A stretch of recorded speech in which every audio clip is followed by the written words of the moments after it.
Are you ready? I'm ready, baby. I think we're ready.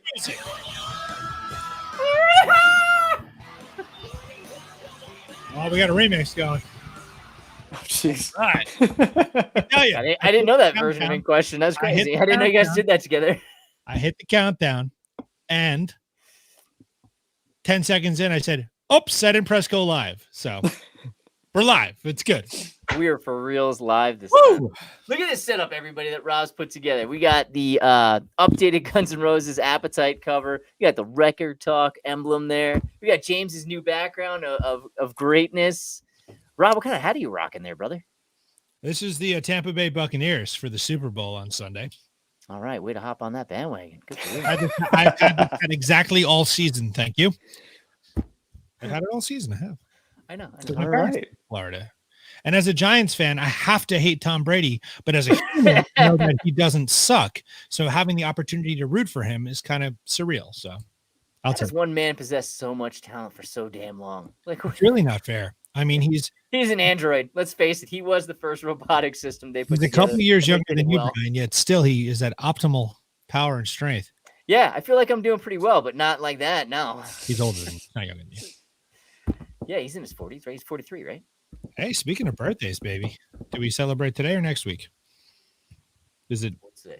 Do we celebrate it? Next week. We're- Sorry. I didn't No, I know when it is, but I'm saying we're like, I guess next Oh. week is a few days after. we just ignore it. Who cares? Okay. How's everyone doing? You ready for another amazing, earth-shattering, incredible program? Absolutely. Think I so. answer on behalf of the crowd.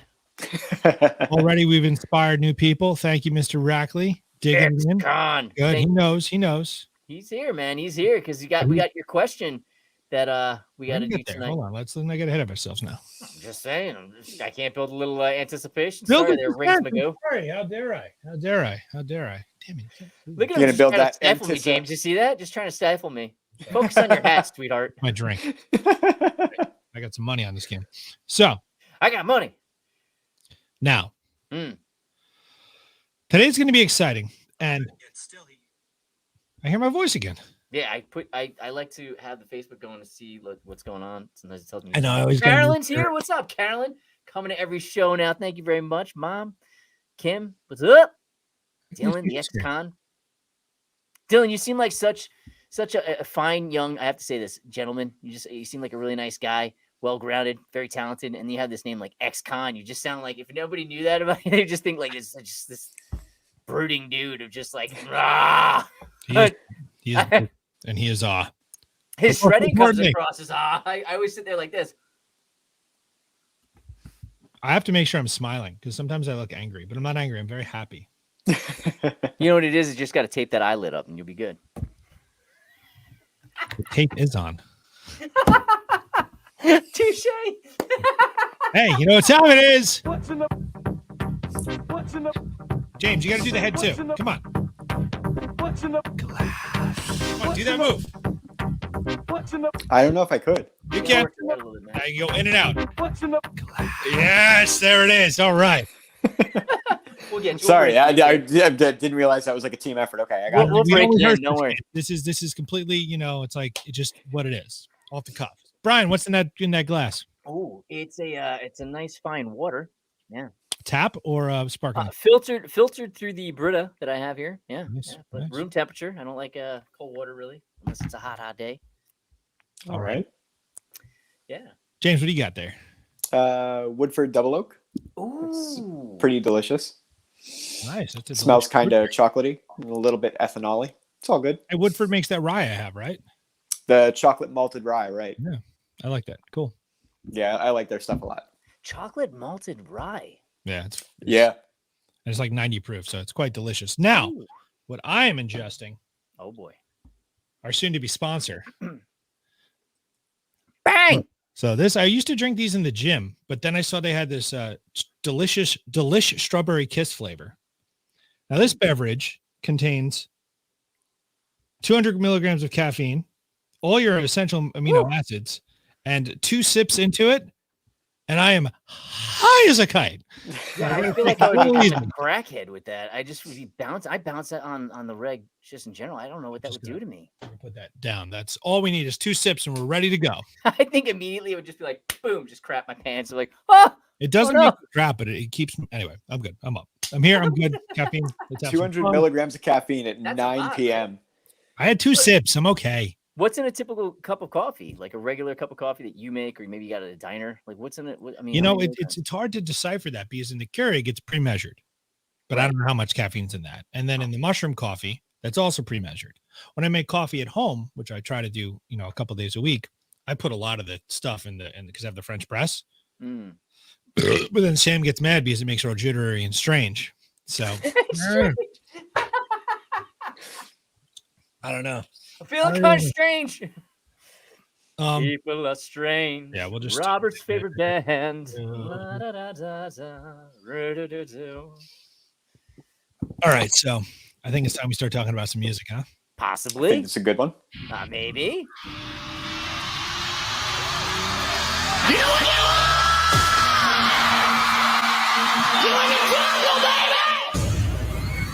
All right. You're gonna die. I couldn't find one where he says the know where the F you are. I couldn't find that. But here we go. It's probably better that you didn't. You're right. PG show.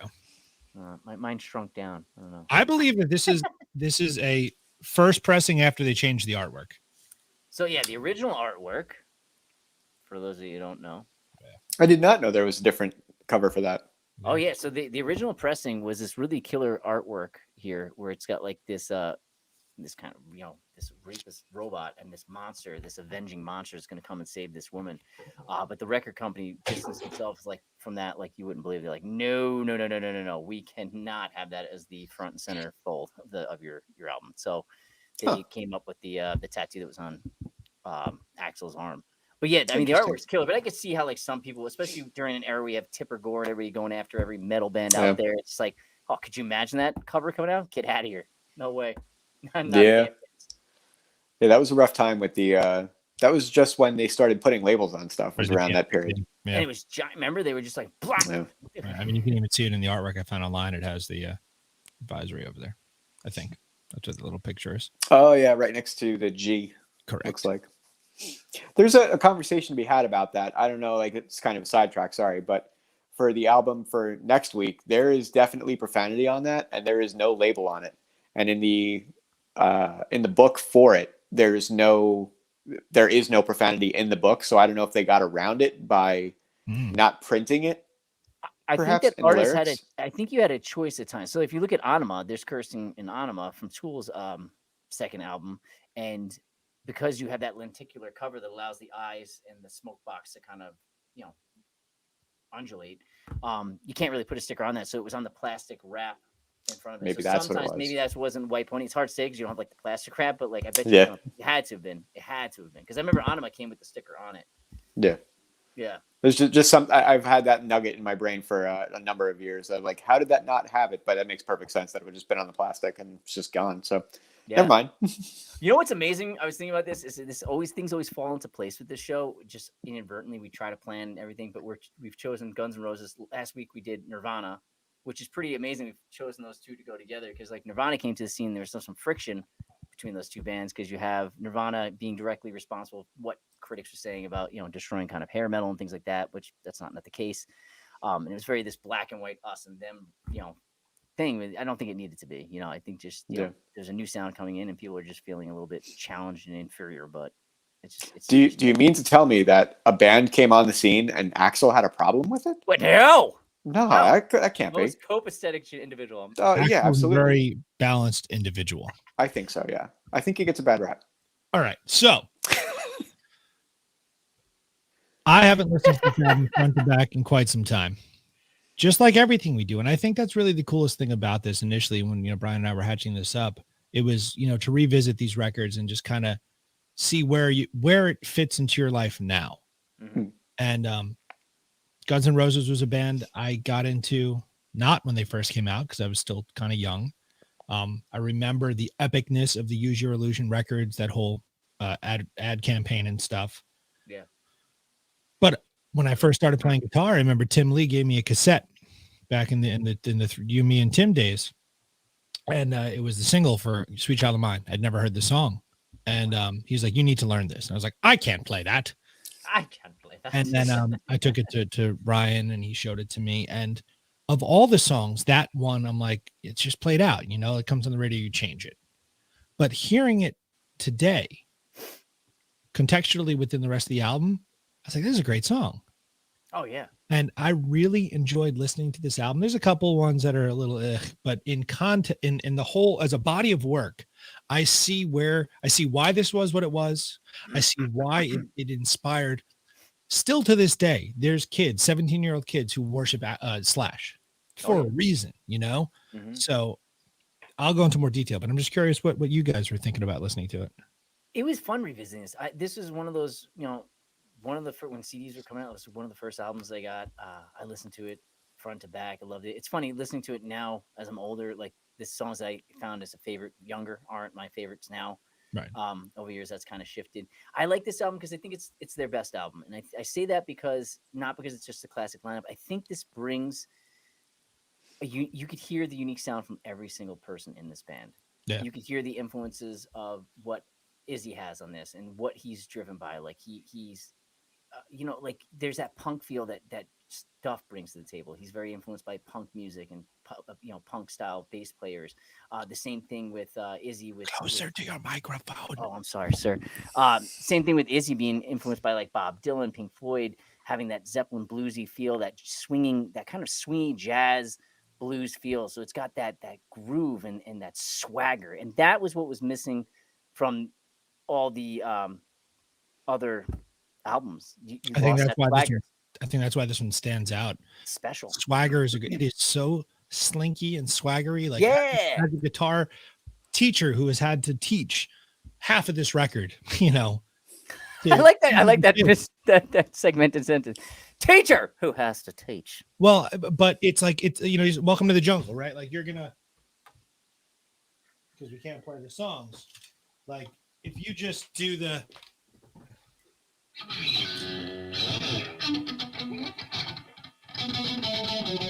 that part, then it builds on the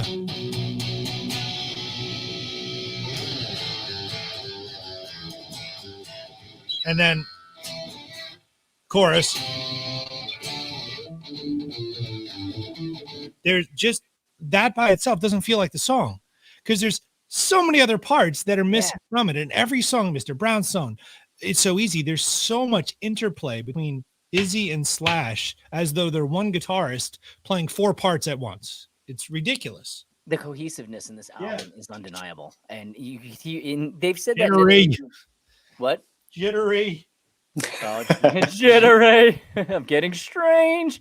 Give it another 10, 15 minutes, Rob's heart's going to explode. Well, sure. Oh, man. I feel like my heart was going to explode this weekend with all the snow and shoveling myself out, man. Yeah, we should all live in the desert. Yeah. But, Dust storm. James, what do you think about this album? I feel terrible because I hear the two of you talk about it and you have a lot of passion for it and you have a lot of love for it. And I remember a time in my life where I really, really enjoyed this album and I used to listen to it a lot. And listening to it now, I don't remember why I did. I didn't connect with it at all musically now, at all. And I found a lot of the AC/DC syndrome from a couple weeks back, that there were certain songs that I think on the album find themselves all in a row. And on listening to it a couple times, they just turned into one song because they all felt exactly.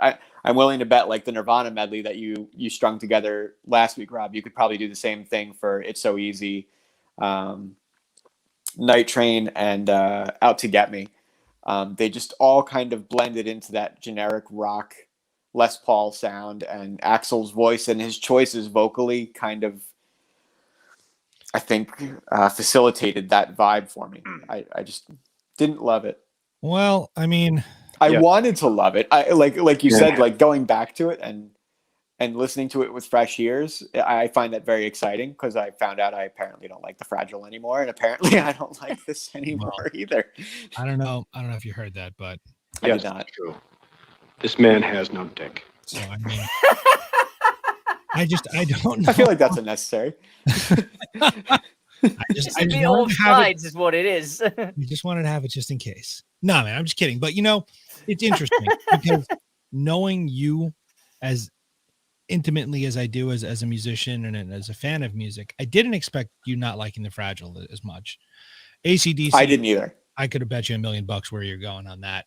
With this, it straddles a line because I think what you're hearing as generic Les Paul, blah, blah, blah, blah, blah, it's only that because it's 30 years removed from it. But I think if you could put your head back to when this was what it was, and see how people react to it still now, I think it would have a different, I don't know. Like I from my experience,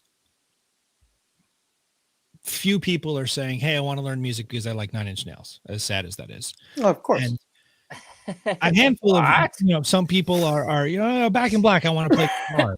Maybe. Yeah, that's a good one. But people hear Sweet Child of Mine, they hear Welcome to the Jungle, they hear Brownstone, they hear Night Train, they hear Paradise City. I mean, this whole 80% of this album are individual snapshots of inspiration generators. So I don't feel like it's those things. What do you think, bro? Well, I mean, I feel like I've, a different type of ear than yours, James. You're the type of person that always astounds me. You could listen to a song and not even the full song and immediately just hone in and tap into it. And you're like, I got it. And it's just like, that's always baffled me when people do that. But my ear is a little bit different. I may not be able to replicate what I could hear, but I could dissect the hell out of it. I could pick up nuances and things like that. I didn't hear, because it was bugging me. Because when you said, Out to Get Me, It's So Easy, and I believe it was Night Train. Correct me if I'm wrong. Was that the three? Mm-hmm. Yeah, you said they were the same. I listened to those songs over and over again, and I couldn't find. Sure, there's a similarity. There's a common thread within all of this album. There is a sound that is typical of. You will hear a sound, you're like, that's Twisted Sister. That's Motley Crue. That's Jimi Hendrix. There are certain. That's Zeppelin. There's certain sounds that are commonalities in certain bands and players. And I for sure hear that. I don't see those songs being the same, the way that, like when you did that medley of Nirvana, I was like, that's the same chord progression. Those are moving the same way. I heard it when I was like, wait, did we? Wait, no, this is not repeating. Right. You could hear it.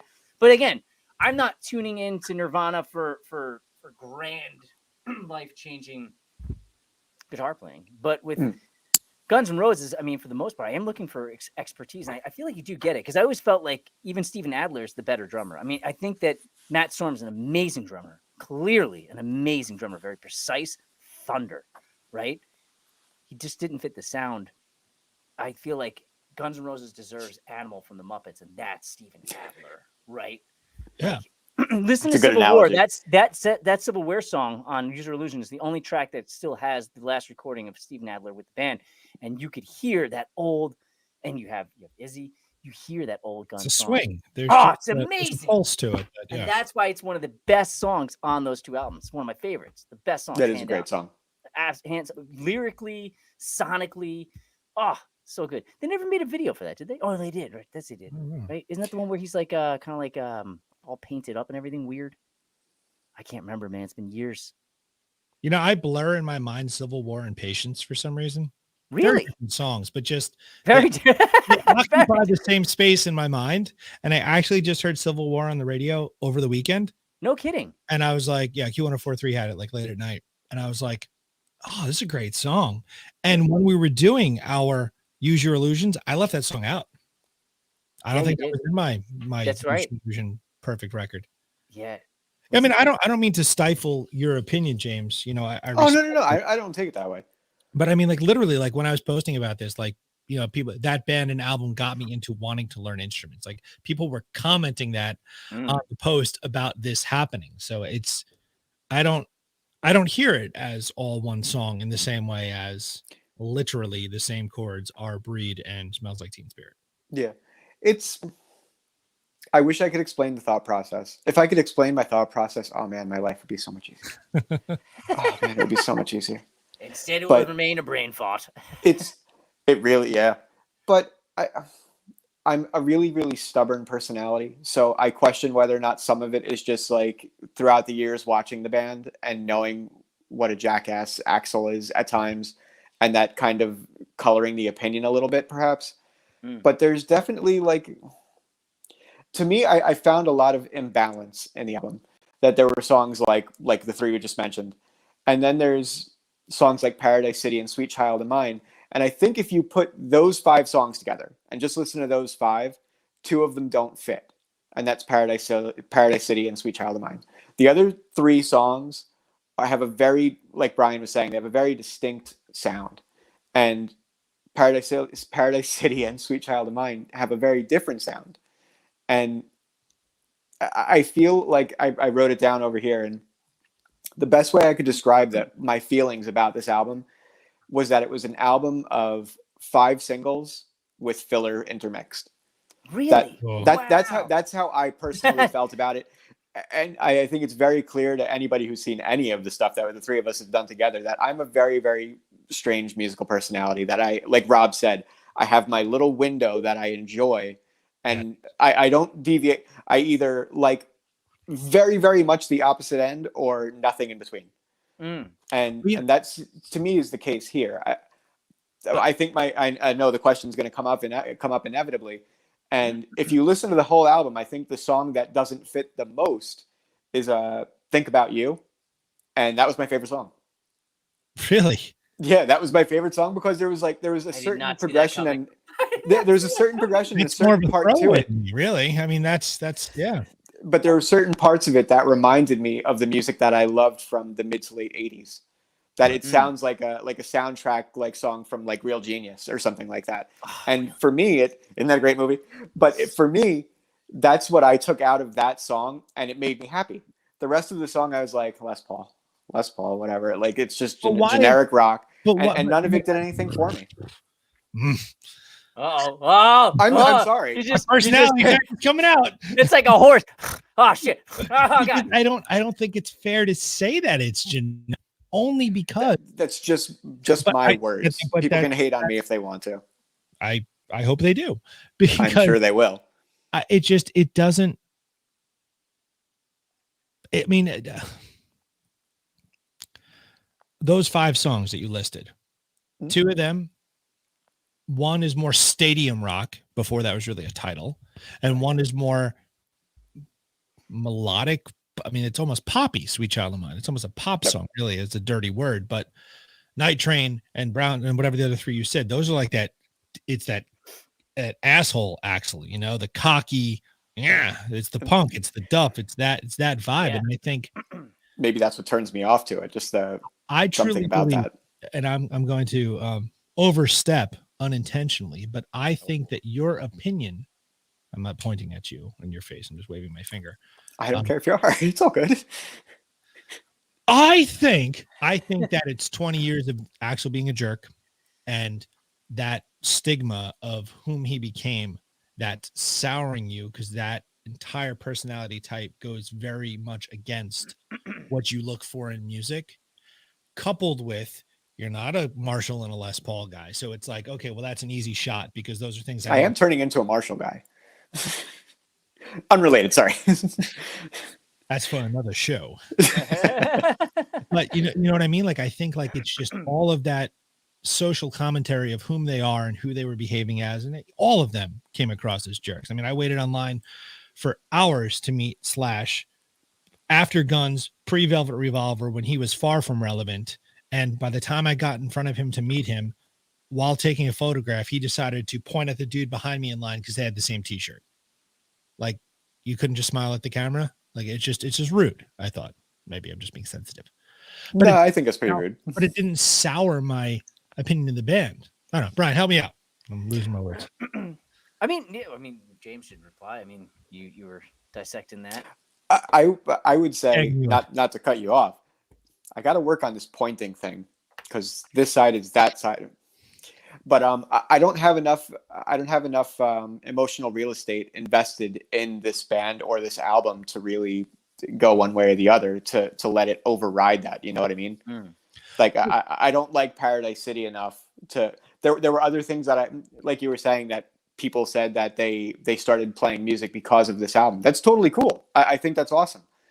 But there were other things that had my attention at the time that it didn't it's not ingrained in me to like this as much. I don't have any emotional investment in it.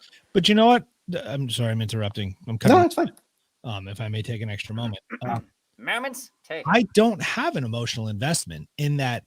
Growing up, I wasn't a giant Guns N' Roses. They're not my top 5 favorite bands. You know, they're not, in hindsight, they're not in my top 10 favorite bands. And honestly, I feel a stronger emotional connection to some of the Chinese Democracy songs than any of these songs. But, Wow. Just because where it came in my life, like Chinese Democracy was the one that I bought when it first came out. I didn't buy any of these when they first came out. I came on to them later, but still, as a musician and as a guitarist and as a fan of the genre and someone who respects what inspires other people to do things, you know, anything that makes someone, you know, the ambiguous you, want to try something out, I think deserves respect. You know, like a lot of people think that Alex Rodriguez is a complete jerk, and he may very well be, but he inspired a whole generation of young, you know, Central American and Hispanic and probably just any sort of people to play baseball. So for that, he deserves a certain level of respect. And I think this record was just their style, their vibe, the way each one of the band it's almost like they were a boy band in a weird way, where each one had a specific variation of the look. And I think, you know, not that any of them were strikingly handsome. I think Axl was the sex symbol of the band, but still, you know what I mean? Like it's hard for me to put into words, but I feel passionately to defend it, even though you're not attacking it, because I don't understand the perspective.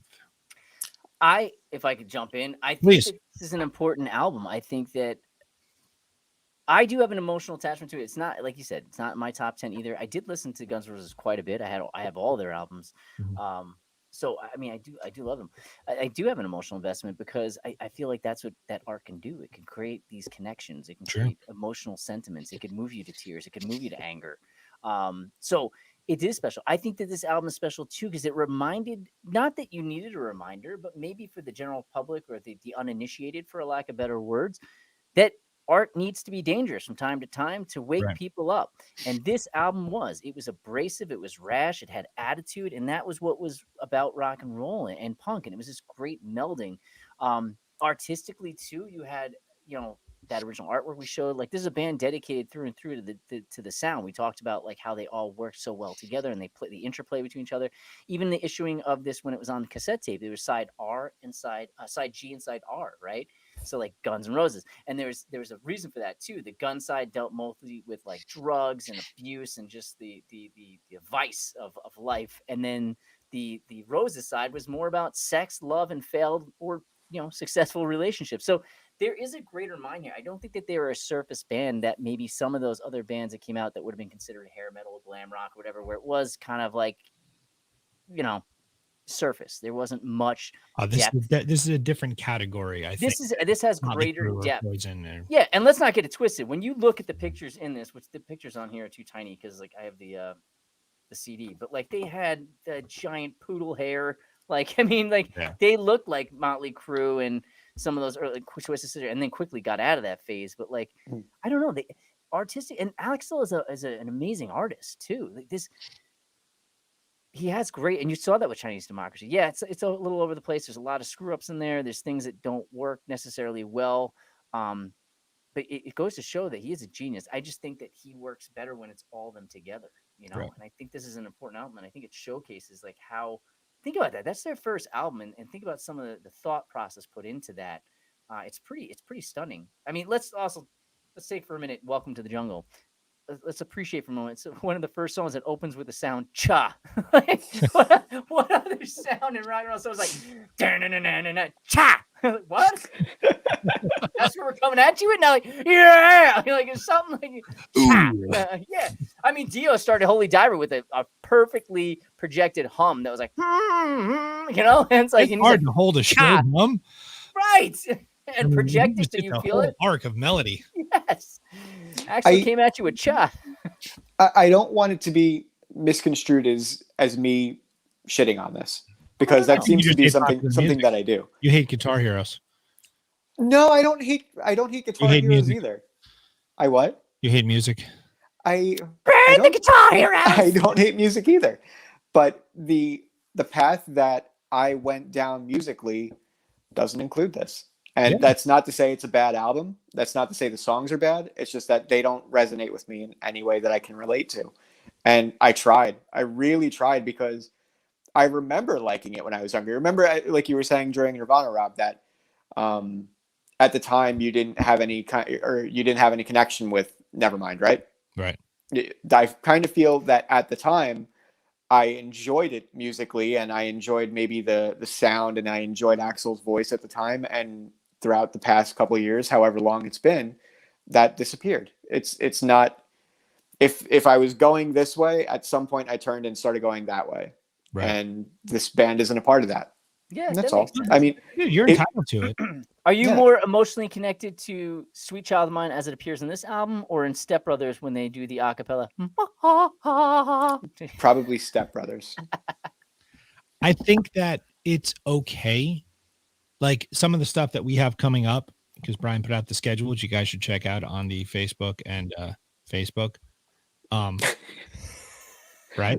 I didn't post it. Also, it could be on Facebook. I believe it's on Facebook. The Book of Faces, possibly. I Maybe don't know. on Possibly. MySpace. I'm not sure. I put it on my MySpace. Thank you. Thank you. Am I still on Post your it on top my eight? Facebook Please. and tell me that you love me. I think that it's okay. I think. Oh, that's what I was saying. Sorry.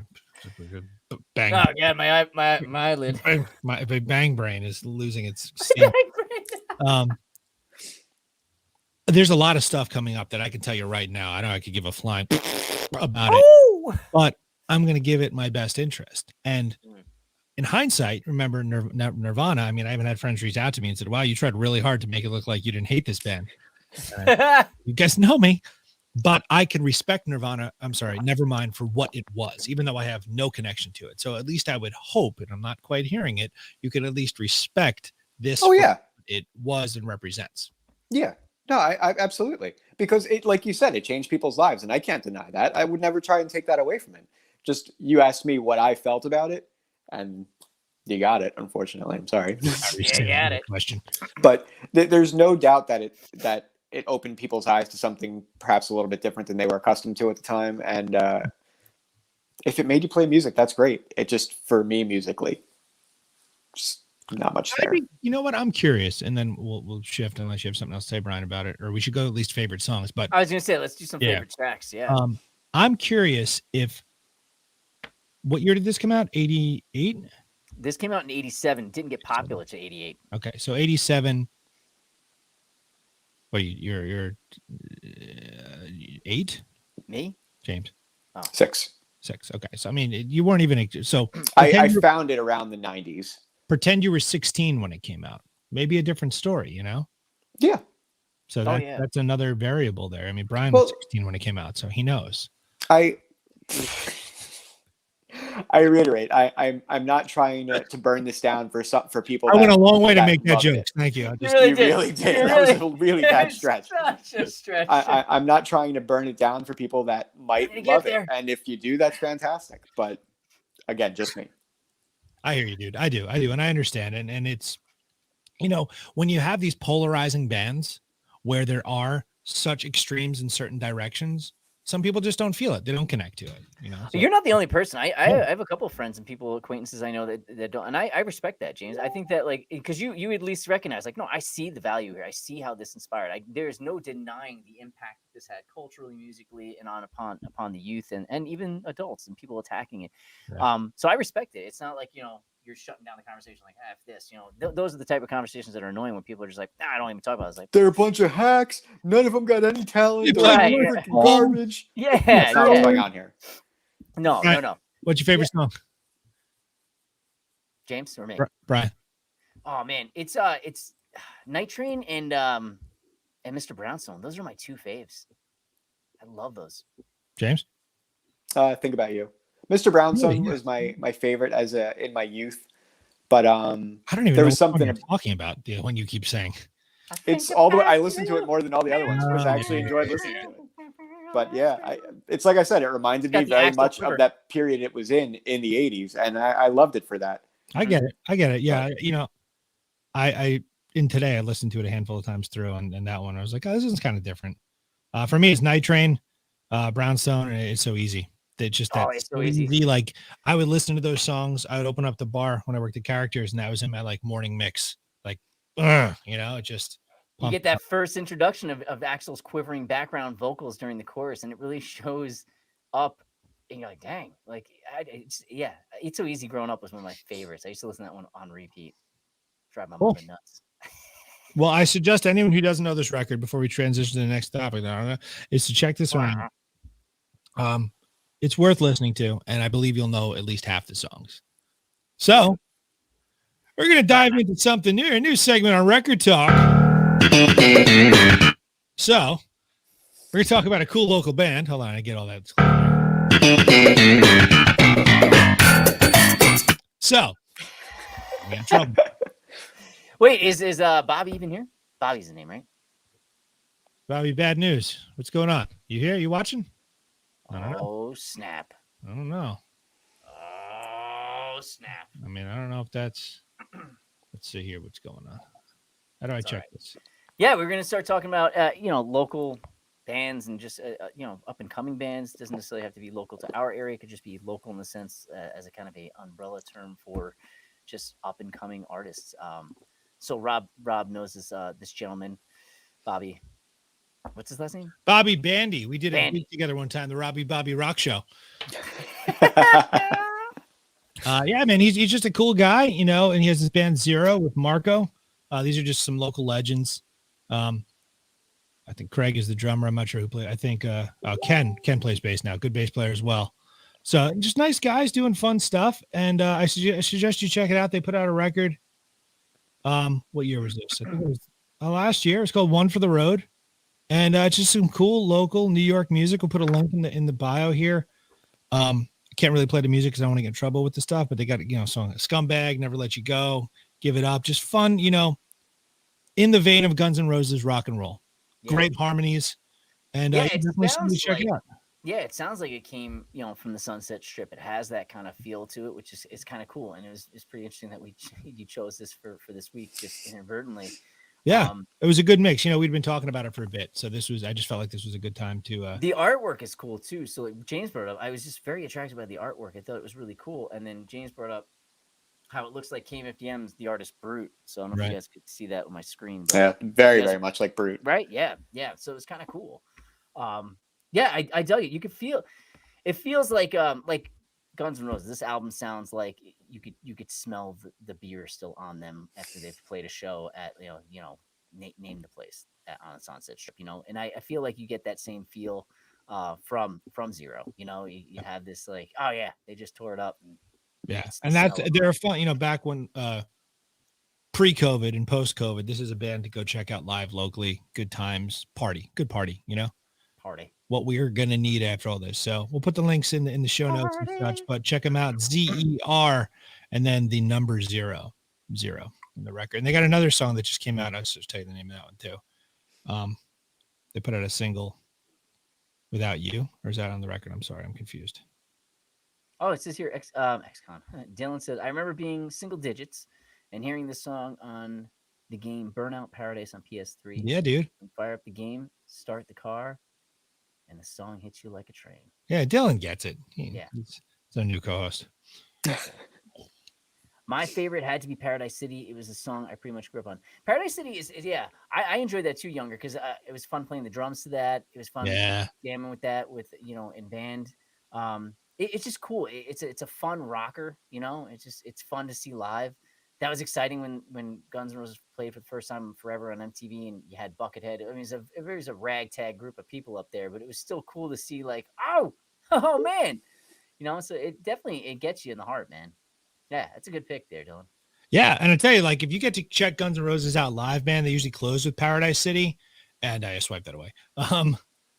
The confetti shoots out. Axl throws the mic in the crowd with the big red foam thingy on it. Yeah, man. It's a good time. It's a good time. All right, well, let's see. I'm out of toys. Well, it's time for Dylan's question. Dylan posted a question last week. I forget how it came about. It's really not important.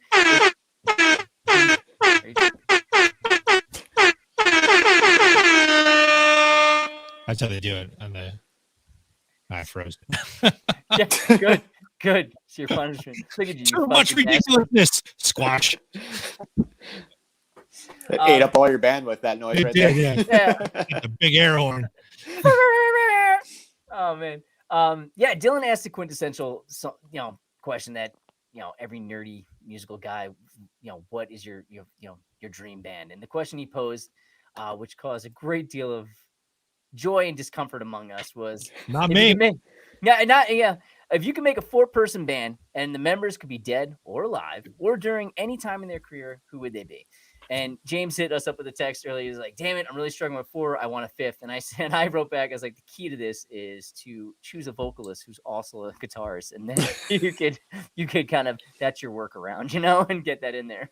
So I was thinking a cool way to do this would be we each list one member and go around. Yeah. So it's round robin. Yeah. So do you guys want to try and justify your choice at the time that you name your pick, or give any explanation as to what you're yeah. Well, there should be an explanation, but I think you asked me tomorrow the same lineup. It's gonna be different though. Like it's gonna depend upon my emotions, where I'm at, what I'm listening to sometimes. So yeah, I mean, let's do it. Yeah, let's give an explanation or whatever it is you want to say about your reason for choosing the vocalist, the guitarist. So 4 members: vocal, guitar, bass, drums. Right. And I thought that it would be good to justify each member and then at the end justify why, because this is a complex question. You just nailed it on the head, Brian. It'll change tomorrow, because what is the perfect band? Well, what is the perfect, it's like there is no. You can't answer it because one drummer brings something, the other brings something else. So when constructing this band, for me at least, it was more than just the perfect band. It was the perfect group of musicians that could gel together to make something I would want to hear. Yes. Yeah. You know what's interesting too? I thought we talked about we dissected every part of this between our text messages and audio messages. None of us ever thought to say, like, what are the 4 main instruments? And it's like, so if someone comes at us with a keyboard, oh wait, we need a bass player. Shit, I don't have a keyboard. Well, you fill that in. That'll if you need a keyboard player, that probably goes where bass player goes. Maybe. Yeah. No, because they can do it with their left hand.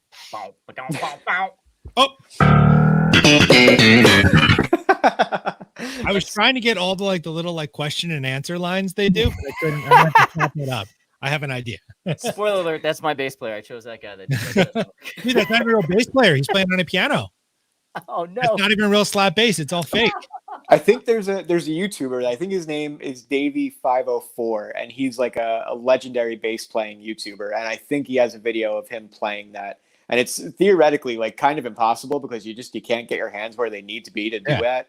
But I think he gets pretty close. Oh, nice. I'll try and find that and send it to everybody. Yeah, please do. All right, who's going first? Let's. Rob, you came up with this. Rob Ryan. All right, I'm gonna start with drummers. My drummer of choice is John Bonham because he's John Bonham. Okay. All right. Now I want to preface this, being that it was 4, affected my choices. If it was all of Led Zeppelin, you son of a bitch. Next. Let's go clockwise. Brian, you're next. All right. So I chose Josh Eppert from Coheed and Cambria. Also, I love his style of drumming. I think he brings great sound. Yes, my knee jerk was to go with Bonham, but I feel like that was too easy, especially for me. So I went with Josh. I love Josh's playing. I think he brings such a unique element to the music he attacks, whether it was with Coheed or some of the side projects he's done when he's with 3. I love the way he plays open hand drumming. Left hand lead rather. He's phenomenal. Check out Josh Eppert, man. I think he would make an amazing, and he's just a good person. So that's what you want in a band. You want someone that could bring lots of stuff. He's also very talented. He can play piano, guitar, he could sing. So I wanted someone that's going to come to this table and not just be the battery to the band. I wanted the drummer to also bring some backing vocals, bring some writing credits, bring some segues into music, the musicality of it. So I think Josh is the man to do that. All right. I picked Danny Carey. I picked Danny Carey because I feel like the odd time signature competency that he possesses is fantastic. Yeah. I feel like there's no real spot that he could work himself into a corner and not really be able to get out of it musically. And I feel like he in like the catalog of Tool's music, he can do like the ambient kind of spatial thing, and he can also do the straight ahead rock thing if he needs to, and he can kind of bring those two things together like in Enema. Yeah. Like you get like the straight ahead rock thing, but then you also get the out of time kind of like ambient like pulse kind of a thing going on too. It just seemed to make perfect sense for what I was going for in this band that we'll get to at the end of this, I imagine. All right. Yeah, he's a versatile player for sure. He's up there with like Neil Peart, and Terry Bozzio for sure. Yeah, Rob, hit it up. Where are we going? Drums. Bass player, because we got to make our rhythm section, right? Let's do it. It's John Paul Jones. Oh, he picked all of Led Zeppelin. You know what? I know he did. I was gonna, and now I got to pivot on the fly because you guessed it. So, but it's John Paul Jones because he can do so much. Mandolin, the Mellotron. There's more to him than just bass. So yes, he can do a lot. So that will stand, and then I'm gonna have to change the rest on the fly because it was gonna be Led Zeppelin.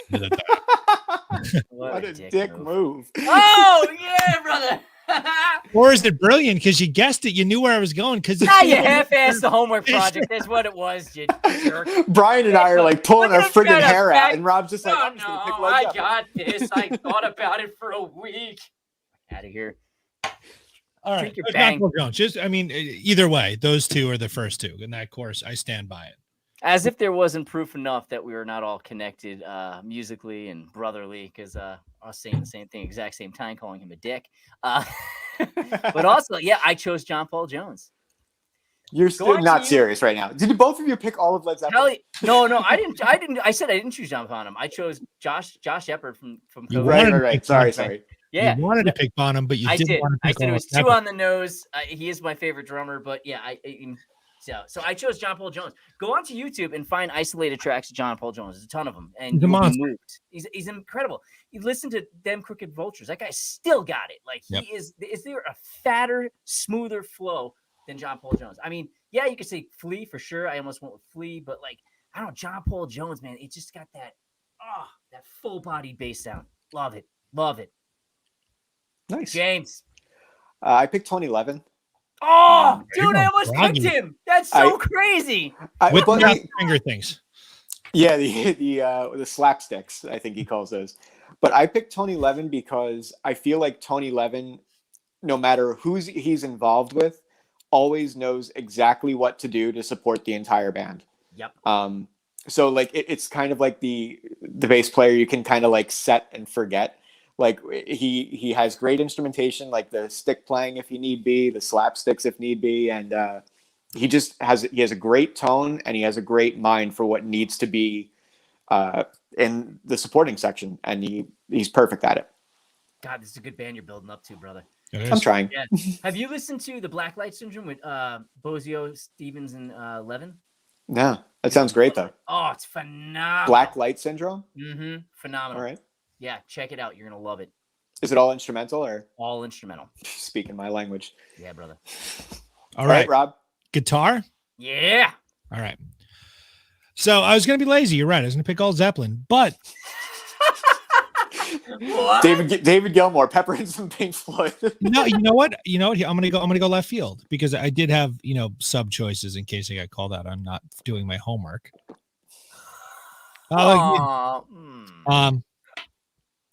The Edge. Oh, that's a good choice. Because why? Yeah. Textures, diversity, and multiple applications. That guitar can sound like a guitar. That guitar can sound like a keyboard. With the delays, now you have someone to play off of. We're limited to a 4-piece band, so we need to be able to make a lot of things happen. Yes. That's a good pick, man. And that's far from one of my favorite guitarists. Yeah. But into this dream band. Yep. Seeing just do so much. Yeah. Phenomenal answer, brother. Phenomenal answer on the fly. Wow. You just redeemed yourself a little bit. I am sorry I called you a dick a moment ago. I am too. Come on, I got the thing. Let's get out of here. I got the paper I just scratched now. Tried not to move my arm so you wouldn't see. That's my second choices. Damn, that's a good one, brother. Wow, I thought the exact same thing that you did, Rob, about like what you can. I almost chose Tom Morello because of what he can do sonically as well. I went with Brian May from Queen. I think that Brian May offers, and as a vocalist too. And he's a vocalist. He's a great songwriter. So I went with Brian May. I love Brian May. He's just a sweet. He can play the guitar and make you cry. He can play the guitar and make you want to just punch, go on a punching spree. Like, man, this is great. So I love Brian May. Yep. Good choice. Thank you, sir. We should list these too somewhere so we can someone should we can throw them in the what's it called, the description on the YouTube post or something, maybe. Or yep. I can edit that in there on the podcast as well. I picked Mark Holcomb from Periphery for guitars. You have that just sitting right there. This one? That one, yeah. But I picked him because he plays a lot like what I like to hear. And I think he does a lot of the kind of things that I like to hear in music. He does really, really lush kind of rhythm chords. He has really, really great clean tone, and he does very cool, all kinds of cool shapes with clean sounds. And he plays a very, very fast and articulate rhythm style too. And I like that a lot. Is the neck straight on that, Rob? Or are you just sure? Bowing. It's it's the Northeast. It's the temperature. But that's why I picked him. I feel like he's and he does a lot of unique work with Periphery too. And there's like the Haunted Shore stuff and all of that stuff together is. Yes. That he wrote that song, I believe. Yeah. And that's beautiful. There's I forget what the song is off of. I think it's Periphery 3. That you loved it a lot too. That started with like a clean passage, and it's beautiful. The way the news goes. Oh, I just recently rediscovered. I don't know the name. I know the song. It's coming. But is that the song? I think if Dylan's on, I'm sure he would know. So Dylan put his drummer as Portnoy. Good choice there. Good pick. Yeah, his bassist was John Ferrara. He said, I could bet money James will pick Petrucci. Oh, no. The Way the News Goes. That's an amazing song. Yeah, that's it's a good example of everything that I like about him as a guitar player. So I think he'd be a good pick for me. Yeah. And then, all right, we get some diverse bands here, guys. Yeah, yeah. This is a very, very fun exercise. Like I like love and at the same time kind of hate Dylan a little bit because he Brian and I really I was pulling my hair out for days trying to I have lists of artists that I was trying to put together this idea I had, and it was very difficult. I picked Led Zeppelin, but I guess that was against the rules. So. It certainly was, sir. That is a new rule. You can't pick a band that already exists. No Stairway. Well, why? Maybe that's my dream band. It's everybody's dream goddamn band, and if they're not, they're lying. Ready? Singer, okay? Wait a second. Guitarist that Dylan chose was Misha. He feels that he could play and produce, and that's a good point. Yep. Yeah. That's a very fair point. Great taste in gear, watches, and guitars. Yeah, Misha's a very, very good choice. I was close to picking him. All right. So we're going on Vocalist now, guys. Let's come to fruition now. On my dream band I created 5 minutes ago, we have John Bonham, powerhouse, pocket, heavy-handed, just boom, thunder. Go ahead. Organic in his approach. Bass, John Paul Jones. Also old school, classic rock. But the mellotron, the mandolin, there's some diversity in that. So now we have a rhythm section where we have a little bit more going on than just drum and bass. Then we bring in the edge. Again, super textural, but also organic, but also tech, blah, blah, blah, blah, blah. So who would be the perfect piece of glue to hold all of that together as a vocalist who could also provide some musical elements? That'd be Trent Reznor. Oh. So that's who it is. Yeah. That's not what you thought, James. What was I going to say? I thought you were going to say Lane Staley for some reason. Oh, that's a good choice. I got chills. That's a I heard it in my head. Ew, yeah. Because whenever I think Lane Staley, like you said, the powerhouse, these big boomy, these huge musicians.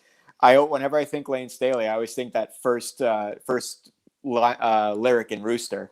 That's the most amazing intro to a song ever. So it just seemed like it would have been very fitting for that. I'm sorry. No, that's not a bad choice. I'm just trying to cover a lot of ground. Yeah.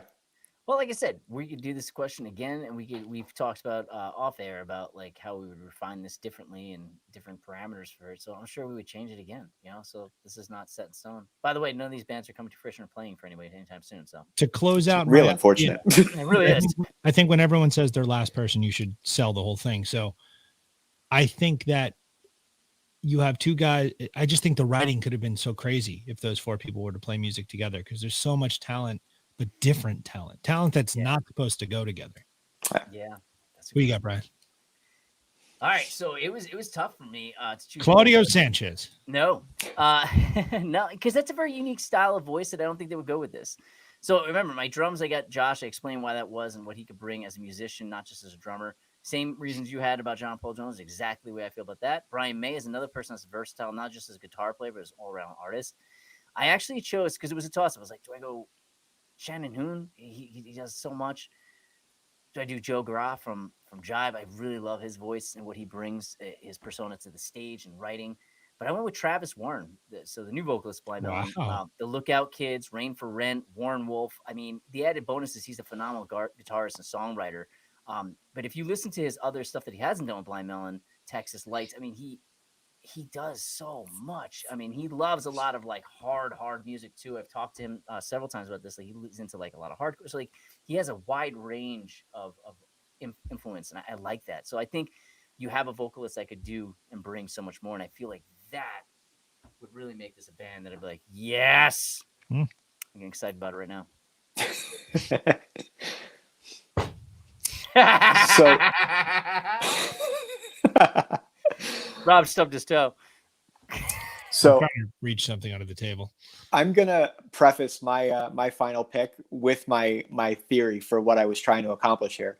That Rob would tell you that for many years I've wanted to find ways to mix heavy music with some element of pop music, and I think the trick to that is to have the heavy musicians and then have something in the way of a pop singer.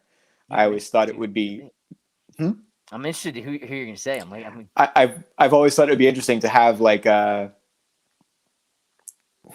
This is like a on the spot example, but like put Rihanna in front of Guns N' Roses, and have like this. When Christina Aguilera sang with Limp Bizkit for a second at MTV Awards, and we're like, what? Yeah, see, yeah. I want to hear a whole album of something like that. That would people hear vocals first. You know, only jackasses like me hear music first. So if the vocals are accessible, then you can sell the heavy music as a byproduct of that. And I think that's a really cool thing.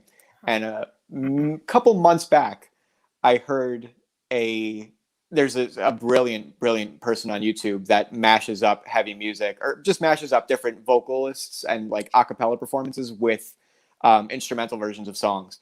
And they made an instrumental, They made a mixed version of We're Never Getting Back Together by Taylor Swift and Stinkfist by Tool.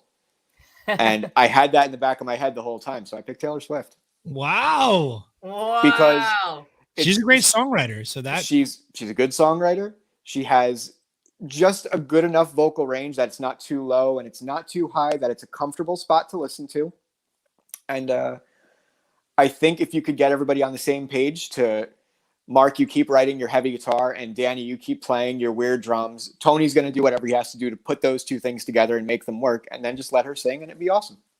Wow, yeah. Wow, look at you. I would have, man, this is wow. Because what was the first thing that I thought was Bjork, right? Because obviously Bjork. That's where I thought you were going to go, honestly, when you started saying pop. She's too inaccessible. Like a super pop, like someone like Madonna or something like big, just like strictly pop. She came up earlier today, like while I was thinking about it. I was like, who do I pick? Because I knew it was going to be a girl from minute one. For any of these things, it'll likely be a girl for James. But she came up, but I feel like it was too much of a particular vocal style for me to go with it.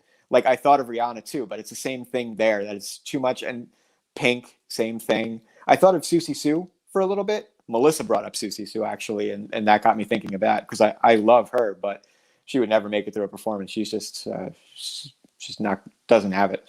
But anyway, sorry. Wait, who is your guitarist again? I'm trying to write these all down. Mine? Yeah. Oh, Mark Holcomb from Periphery. Right. And actually, as a further point to that, for a producer, I picked Terry Date from the 95 to 2000 era. Oh man, you went extracurricular excitement here. Jeez, man. Because like I wanted to like dial in more on like what I wanted it to sound like and like what albums happened in that part of Terry Date's career. Astro Creep, Adrenaline, White Pony, and in the past of that, like Bad Motorfinger. He's a great producer, so I'm sure that he could get all of that to come together in just the right way that I would want it to be. Wow. Oh man. Dylan Do you want says to know what studio they recorded it at? Or I'm just kidding. Sound City, obviously. Tatiana- Obviously Sound City. I was gonna say Sound City too, obviously. Is there any others? Well, Rob, do you know of a producer that you would choose for this album of yours, this dream band? And Me, ooh. because Nice. I would want to have a say in the direction of things. Yeah, I think that's go ahead. Sorry. And I think Trent is, a producer in his own right. So maybe executive producer, sit on top and look down. Because I think dealing with people from such different worlds, there could be clashes in this hypothetical 5-minute-old band. Well, they're already breaking up. Damn it! Who's that? Me? No, I said they're already breaking up the band. Yeah, they're done. They're done. The drummer died. What if you had to come up with like how I describe my thing, like the pop fronted, like heavy music kind of a thing, what kind of a sound would you give to either of your bands? I think I would want it to be big. Yeah. Like arena rock, or not big like Paradise City, like just deep sounds. Like almost like imagine like John Bonham and his sense of groove, but if he were to be playing on triggered drums, so they could get, like the boom, like those kind of sounds going on. And then I would let John Paul Jones deal in some sort of arranging so he can control the extra elements that are going on, and then really relegate the guitar to more textures. Yeah, I don't know. It's hard to put that. Yeah. I don't know that I could. I don't know that I would want to answer that. I don't know, because I just want to see how these unique players would come together and create that sound. Throw them in a room and see what comes out. Yeah, if I had to choose a producer, because I didn't think that far, but I think all these people, at least three of the four, I don't know how much Travis does producing wise, but I know like Brian May, John Paul Jones, Josh has had a hand in those things. But if I had to choose like an overseer, maybe that someone that can contribute, would be Andy Wallace, who helped do, so much. Sure. He did the Soup album, which came out phenomenally by Blind Melon. So yeah, I would do it. Andy Wallace being like a supporting kind of producer, but I would leave it up to these four artists, if not three of the four, for sure. Cool. Damn, this was fun. This was fun. It was a lot of fun, and at the same time, so stressful, because there were like I had fun with it. I got stressed for. I love it. That's how you got to find the vocalist that could do more, so that just you don't have to worry about. Oh wait, what did Dylan said he would choose? Forget a vocalist. I choose Jason Richardson, the guitarist, not the basketball player. Tatiana from Ginger would be another good one for James. I have to listen to more of that. That band keeps popping up in my feed, and like I know I give them shots, but like it might maybe like not the right mindset at any given point to like give them a proper listen. But I am curious. I just have never gotten into it. Me too. Yeah. I thought about Annika van Giersberg. Oh, you may have feel said like what? I thought you may have said that too. Because she's wonderful, but I think that I've listened to a lot of her other stuff, and I feel like where she went from like heavy fuzz metal to like her pop stuff that she does now, there's nothing wrong with either of them, but neither of them are the sound I was trying to get here. Yeah. Right. I think we both, all three of us, came up with really good bands. I think. Yeah, this was a great question. I think we should maybe try and do one of these with different parameters, Absolutely. Yeah. It's a very, very fun exercise. Yeah. So might be. Go ahead. Sorry. I was gonna transition, but you got a question. Oh, no, I was gonna say it might be fun to try and, as hard as it was to have four people, because I really wanted Trent in my band. And I couldn't find a place for him, and it made me so sad. But that's not the point. I feel like it almost might be an even more difficult exercise to call it a three-piece. Yeah, power trio. That's rough. Which we wrote that in our notes. The theoretical band question, if you talked about like doing it where they could only be members that are now no longer with us. We've talked about adding, whether it be 3 to 5 players, members, that could be from a different genre. So you cannot choose another. So if you choose a drummer that is a rock drummer, and we're not talking about subgenres here. So obviously it could be metal, grunge, whatever. But if you choose a drummer that is rock, no other member in your band can be rock. So you got to pick somebody from, hip hop or, whatever it is. So that could be a fun exercise too. So this will morph itself. And I threw it out in the I was hoping somebody would answer in the comments, just to kind of see what other people wrote. I was kind of hoping because Bobby posted for us, I thought maybe he would respond because I'd be interested to see what his dream band would be. Thanks a lot, Bobby, for tuning in, buddy.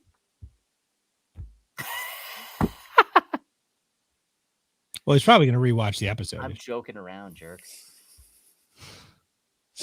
You're gonna freeze yourself, man. So, what do we got for next week, guys? Deftones. I know. I'm so excited. White Pony. That is your band. I is love Welcome to Deftones. the Age of New Metal, which I was. Our not first a new fan metal of. album that we're discussing, really. Yeah, I'm not. A Does big that fan of new metal. constitute? Does that album constitute new metal? It's a really different sound. It's just the era that it came out in. No, It's the era. like They're core not new metal. numbers, No, I but think I this loved it. welcome.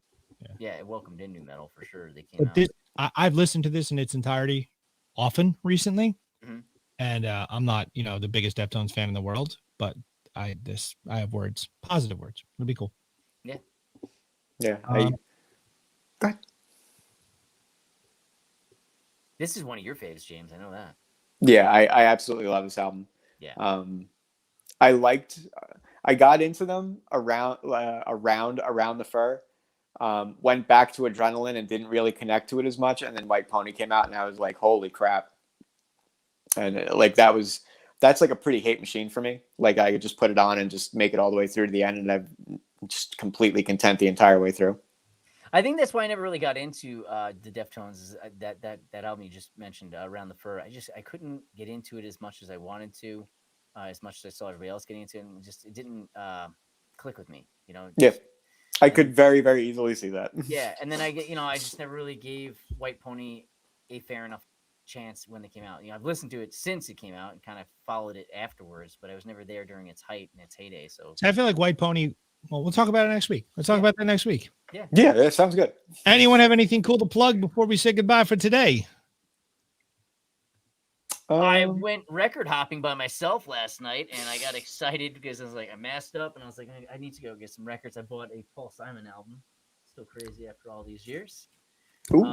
I got really excited. I was texting Rob up a storm because I found Metallica albums. I found Kill 'Em All. I found Ride the Lightning. I found Master of Puppets. And there's one other one. And That's why you're asking me that? Yeah. So, and I was excited because they were all in great condition, and it was the type of these discs. Did you buy them? No. So here's the story. They were expensive, which I didn't mind spending that kind of money, but I was like, I don't know about this. So I went to the counter because most of them you can get, like the Paul Simon disc was like $5, and it was the disc was right there, right? So I go up to the counter. I was like, hey, he's like, you want to buy this? Like, no, I want to see the disc. I want to see the conditioner. And I was like, you're asking like $40 for this one, 20, 25 for that one. I was like, I also want to know if these are first pressing. And he's like, oh, okay. And the guy had no idea what I was talking about. And sure enough, they weren't. They were issues. Exactly what I thought they would be. He's like, you want them? I'm like, no. I'm not paying $35, $40 for this one, $25 for that one for repressings. Like, I thought these were legit first pressings. I got really excited. I was like, I will return these for you to the counter. Don't worry. Like, someone will buy those. You love Metallica, brother. I was going to surprise you with a box full of first pressings. Dude, it wasn't first pressings. I'm like, I can't do it. Sorry. Well, thank you for thinking of me, man. I told you the only one I have on vinyl, first pressing, period, is Load. Load, yeah. But all the other ones, the first pressings, they're very hard to find. So, I mean, I love Kill 'Em All. It's one of my faves. I also love Ride the Lightning. It's got a special place in my heart. It's us playing from the bell. That was one of the first songs I learned on guitar. Yeah. So, yeah. Thanks, James. Does anybody know like the first pressings of Kill 'Em All? They have Megaforce tags on them, don't they? Yeah. Like, do the reissues have that, or is that under the? They don't. No. I don't even know. That's why I knew the Kill 'Em All wasn't, but it was the some of the other ones. It's just they weren't in great condition to the covers, so that's what made me think. I'm like, oh, these look like they've been passed around quite a bit. Right. But as soon as he handed me the sleeve, I'm like, oh. Yeah. Turd. So, yeah. Who's this here? We getting yelled at? Nope. Well, boys and girls, next week we talk about White Pony and some other exciting things. Maybe we'll talk about I don't know. We'll have to tune in and see. Find out what the top's gonna be. All right. Well, stay. Hey, who's gonna win the Super Bowl? Don't know, don't care. Football players. Football players. All right. Until next time, my friends. Take care, everybody. Good night.